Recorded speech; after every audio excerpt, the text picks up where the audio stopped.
Est-ce que tu sais écrire des messages comme les Français? Parce que nous, on utilise des abréviations comme SLT, JTM, TKT, HS, etc. C'est ce que Louis et moi, on va t'expliquer dans cette vidéo. Ouais, salut! Aujourd'hui, on va t'aider à comprendre le langage texto. Donc, toutes les petites lettres dans les messages. Mais avant de commencer, si tu n'es pas encore abonné à ma chaîne, fais-le maintenant et n'oublie pas d'activer les notifications. Et à la fin, on verra si tu es capable de déchiffrer un message bien français. Ok Louis, on commence par quelle abréviation? On pourrait commencer par SLT pour un début de conversation. La base quoi. Quand je mets SLT dans mon message, ça veut dire salut. C'est facile, il suffit d'enlever les voyelles. Donc, on a seulement les consonnes. S, L, T. Salut. En fait, on fait ça aussi avec coucou, qui se transforme en CC. Oui, c'est vrai. On a aussi BJR pour dire bonjour ou BSR pour dire bonsoir. Super! Alors, je vais répéter les quatre. SLT, c'est salut. CC, c'est coucou. BJR, c'est bonjour. BSR, c'est bonsoir. C'est exactement ça. Maintenant, on va voir le vocabulaire de l'amour. JTM et JTD. Je suis sûr que ça va intéresser tous les élèves. Qu'est-ce que ça veut dire, Louis? C'est trop facile. J'écris JTM pour je t'aime et JTD pour je t'adore. Et si je veux dire à la personne à qui j'envoie mon message que je la trouve très belle, qu'est-ce que je dois écrire? Ah, là c'est vachement intéressant. Moi, j'utilise toujours deux lettres. BG. Tu sais ce que ça veut dire? Ben oui, beau gosse ou belle gosse. C'est pour désigner une personne qui est très belle. Voilà, c'est ça. Du coup, tu peux écrire SLT, BG, JTM. Oui, et ça signifie « Salut beau gosse, je t'aime » ou « Salut belle gosse, je t'aime ». En parlant d'aimer et d'adorer, fais attention à ne pas confondre les deux verbes. J'ai déjà fait une vidéo pour t'expliquer la bonne utilisation du verbe aimer. Le lien est dans la description pour plus tard. C'est un peu complexe, mais tu vas tout comprendre. Ne t'inquiète pas. Ouais, je dirais plutôt t'inquiète. Et ça nous amène à l'abréviation TKT. On va reprendre ça dans l'ordre. En français, on peut dire « ne t'inquiète pas » pour dire « pas de problème ». Mais on a une version courte qu'on utilise énormément à l'oral dans un registre familier. C'est « t'inquiète ». Et maintenant, on va encore plus loin. Et dans les messages, on écrit TKT. C'est très informel. Je viens de me rappeler une autre abréviation qui est aussi très informelle et que j'utilise beaucoup. C'est JPP pour dire j'en peux plus. J'en peux plus, ça veut dire explique-leur, ce sera mieux. T'inquiète, je m'occupe de l'explication. Alors, j'en peux plus signifie j'en ai marre, j'en ai assez. Je ne supporte plus cette situation. En mode texto, c'est devenu JPP. Par exemple, je révise mon français depuis ce matin. J'en peux plus. Comme ça. Mais partons vers des choses plus positives à mettre dans les messages. Très souvent, dans les messages, on veut montrer qu'on rigole, qu'on a le sourire, que quelque chose est drôle. On peut donc mettre des emojis, comme ça, mais on peut aussi utiliser des séries de lettres. Louis, qu'est-ce qu'on peut écrire? Plein de choses. MDR pour mort de rire. PTDR pour péter de rire. Oui, ça vient du verbe péter qui veut dire éliminer des gaz qui sentent pas bon. En fait, ici, le verbe péter signifie plutôt exploser. C'est une explosion de rire. D'ailleurs, on peut aussi dire XPTDR pour exploser de rire. Ou LOL, comme en anglais quoi. En fait, à l'écrit, on utilise surtout MDR ou LOL. À l'oral, on dit aussi LOL quand quelqu'un raconte une chose marrante. Par exemple, Jean-Claude veut qu'on porte un pull ridicule à Noël. LOL! Petit intervalle pour te dire que tu peux mettre un j'aime si tu apprends des choses avec cette vidéo. Et à la fin, n'hésite pas à commenter avec le langage texto. DAC. DAC. Voilà une autre abréviation qui est très utilisée, même à l'oral. C'est vrai que je dis souvent ça et que je l'écris beaucoup aussi. DAC, ça signifie d'accord. Par exemple, apéro chez moi ce soir, DAC? Ouais, DAC. Mais ça reste familier, on fait pas ça avec n'importe qui. C'est vraiment avec les amis. Mais on peut aussi ajouter des formules de politesse comme s'il te plaît ou s'il vous plaît. Carrément! Du coup, on mettra STP ou SVP. On dira par exemple appelle-moi STP pour dire appelle-moi s'il te plaît. Super! Très intéressant. Qu'est-ce que tu proposes comme abréviation maintenant? Maintenant! En langage texto, on n'écrit pas maintenant, mais MNT.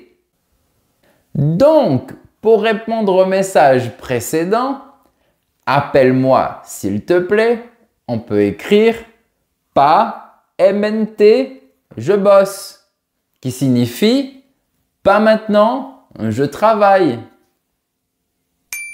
Et pour revenir à la politesse, Louis, si on veut s'excuser par message et qu'on n'a pas beaucoup de temps, qu'est-ce qu'on doit écrire? Généralement, j'écris DSL. Ça veut dire désolé. Mais je pense que c'est le plus utilisé. Donc, on peut utiliser ça comme réponse au message précédent pour continuer la conversation. Appelle-moi s'il te plaît. Pas maintenant, je bosse. Ok, désolé. En fait, on garde presque toujours quelques consonnes et c'est tout. Oui, c'est presque toujours comme ça. Ah, et le mot toujours. Comment est-ce qu'on fait pour le transformer? Ah, alors là, il y a plein de façons de l'écrire. Tu peux écrire TJRS, TJR ou TJ. Tout le monde va comprendre que tu veux dire toujours.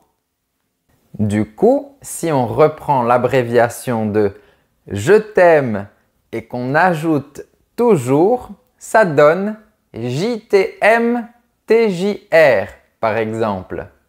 Je t'aime toujours. T'es un romantique, toi, Guillaume. Toujours. Et j'adore les rendez-vous amoureux. Donc, je voudrais que tu dises à tout le monde comment faire pour abréger le mot rendez-vous. 3 petites lettres, c'est tout. RDV, rendez-vous. C'est simple.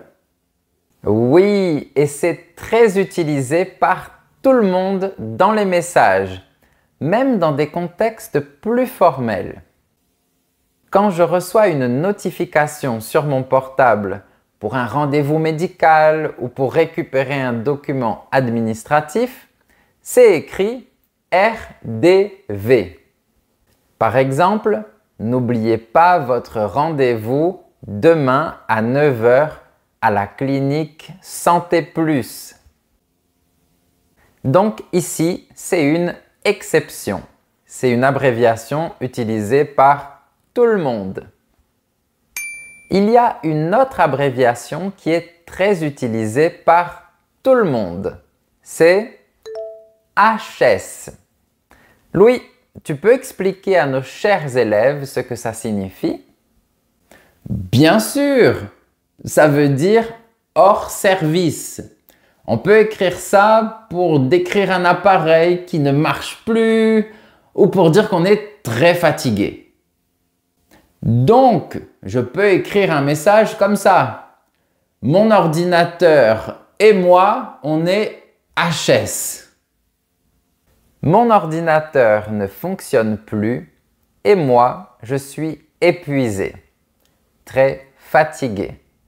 C'est très utilisé, mais je le répète, les autres abréviations sont généralement réservées à des situations très informelles avec les amis. Mais on continue avec des mots qu'on utilise tout le temps et qu'on peut aussi raccourcir.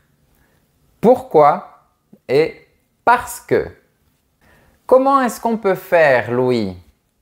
Pour l'interrogation, pourquoi, on peut écrire PK ou PQ. PQ? Comme le PQ qui signifie le papier toilette, le papier hygiénique, le papier pour le cul? Oui, c'est pareil, mais dans le contexte, on comprend que ça veut dire pourquoi. DAC. Et pour parce que, on écrit PCQ. Est-ce que tu peux m'envoyer un exemple de conversation sur mon portable? Ouais. Voilà. Pourquoi tu restes chez toi? Parce que Marie est énervée.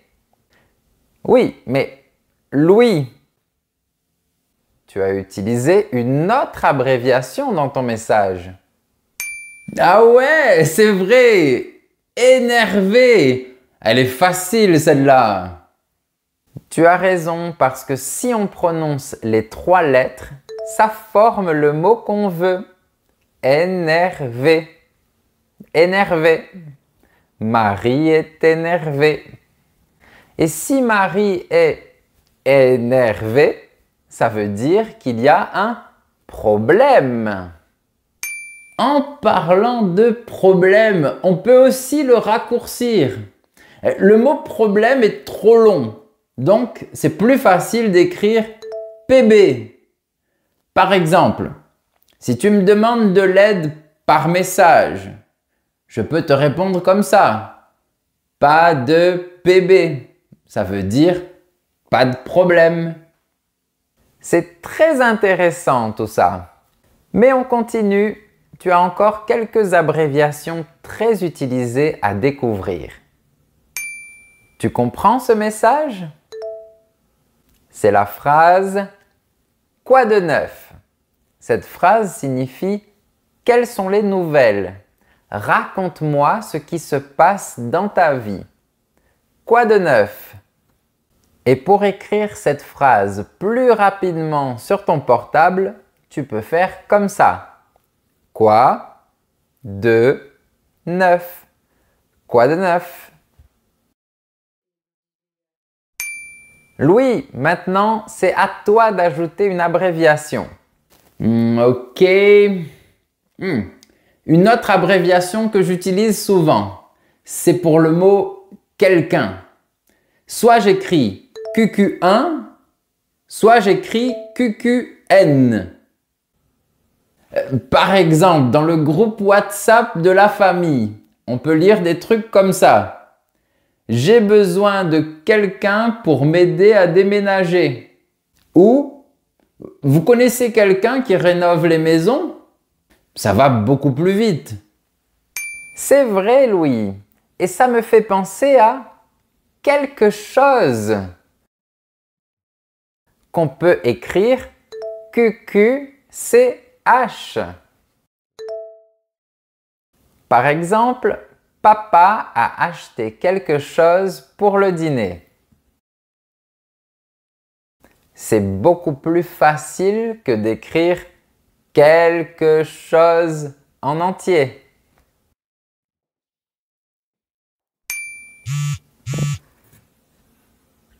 Ah, Louis vient de m'envoyer un message. Il a dû partir. On va lire son message ensemble. Tu comprends le message de Louis? Je dois partir. J'ai un rendez-vous. Désolé et à demain. Il nous a laissé une autre abréviation. À demain. À demain. Quand tu veux dire au revoir, tu peux aussi écrire à plus pour dire à plus tard. C'est drôle parce que très souvent, les non-francophones pensent que à plus signifie très bien, excellent. Ils pensent que c'est une note, une évaluation d'un exercice. En fait, pas du tout. C'est juste pour dire à plus tard. Tu peux aussi écrire ATTE pour dire à tout de suite ou à tout à l'heure. Je répète les différentes possibilités. À demain, à plus, à toutes. Voilà, maintenant tu sais comment écrire des messages plus courts en français. Et c'est l'heure de la question pour voir si tu as vraiment tout compris. Est-ce que tu es capable de déchiffrer ce message? Si tu arrives à lire ce message, tu as bien compris la leçon. Essaye d'écrire le message en toutes lettres dans les commentaires pour me montrer que c'est très clair pour toi. Si tu as bien aimé Louis, je te propose de le revoir dans la vidéo que je te laisse dans la description pour parler comme un français natif. Dans la description, tu retrouveras également un lien pour soutenir ma chaîne et mon travail en rejoignant mes super élèves. À plus!